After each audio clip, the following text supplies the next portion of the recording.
Hello, I'm Sebastian. Welcome to 9 Trees podcast. Today I will summarize and review the book.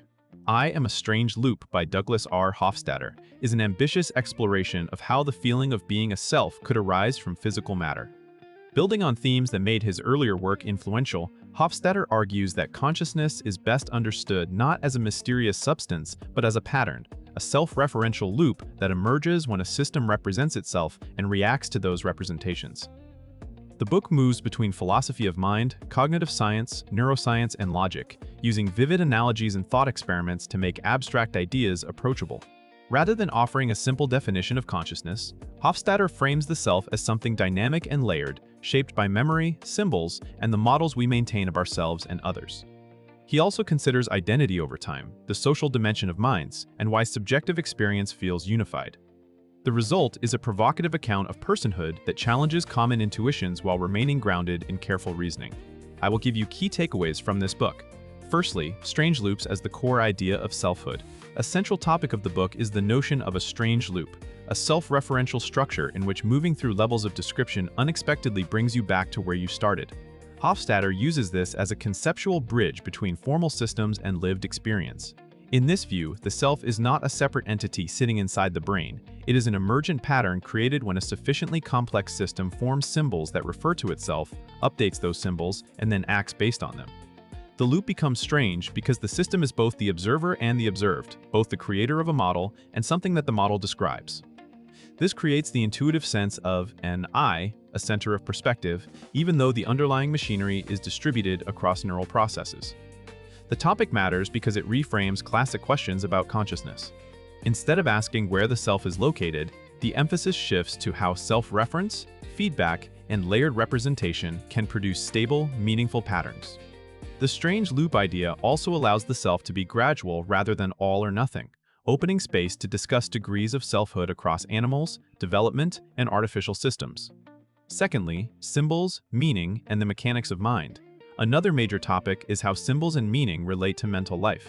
Hofstadter treats cognition as deeply tied to the ability to create, manipulate, and interpret symbols, not merely in the linguistic sense, but in the broader sense of internal representations that stand for categories, relationships, and narratives.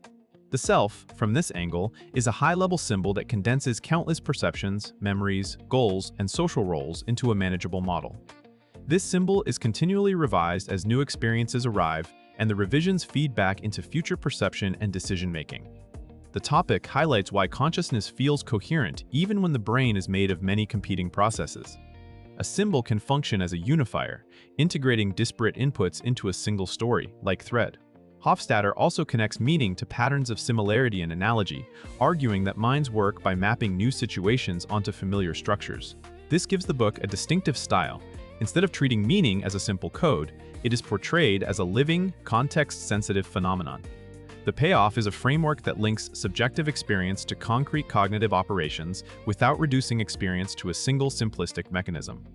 Thirdly, the illusion and reality of the I. Hofstadter devotes significant attention to the paradoxical status of the self. It can be described as an illusion, yet it is also real in the only sense that matters for human life.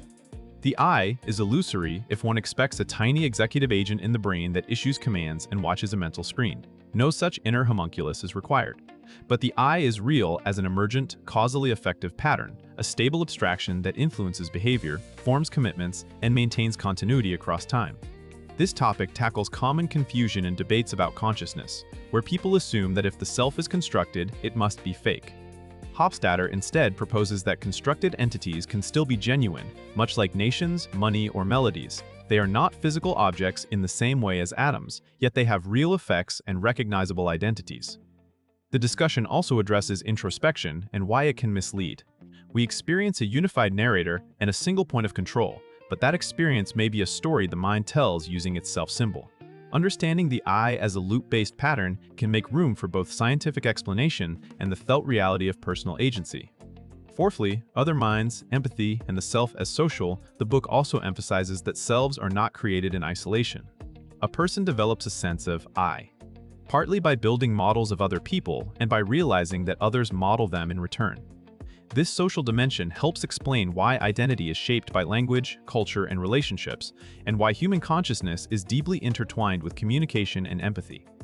Hofstadter suggests that we carry internal versions of people we know, simplified but powerful models that influence our choices and emotions. In turn, our self-model incorporates how we imagine others perceive us, creating nested loops of representation, I think about you thinking about me, and so on.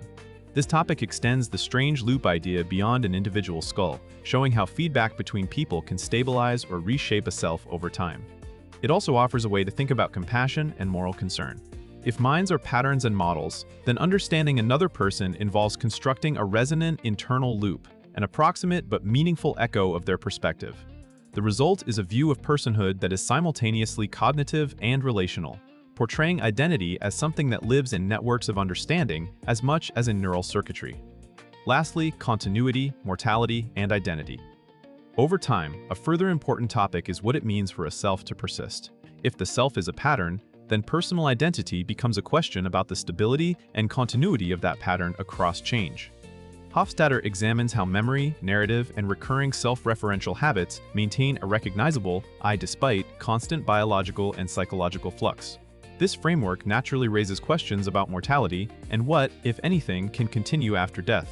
Without claiming supernatural answers, the pattern-based view allows a nuanced discussion.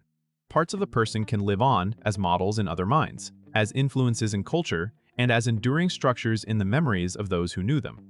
This does not equate to literal survival, but it reframes legacy as a real extension of the strange loop concept, where a self-symbol can be partially instantiated in other systems. The topic also intersects with thought experiments about copying, replication, and artificial minds, challenging readers to clarify what they believe makes them the same person from one day to the next. By treating identity as emergent and graded, the book provides conceptual tools for facing change, aging, and loss with more intellectual clarity and emotional realism. In conclusion, this book fits readers who enjoy big questions approached with careful argument, philosophy of mind enthusiasts, cognitive science students, technically curious general readers, and anyone who likes ideas that connect logic, brain science, and everyday experience. It can benefit a reader's life by offering a practical shift in perspective. Seeing the self as an emergent, self-referential pattern can reduce the temptation to search for a hidden inner controller, and instead encourage attention to habits, narratives, and feedback loops that actually shape behavior. The social angle can also deepen empathy by highlighting how we model each other and how identity is partly co-created in relationships. Compared to many consciousness books that either stay highly technical or drift into vague mysticism, Hofstadter's approach is distinctive for its sustained focus on self-reference, symbolism, and analogy as explanatory tools. The prose aims to make demanding concepts graspable without flattening them into slogans.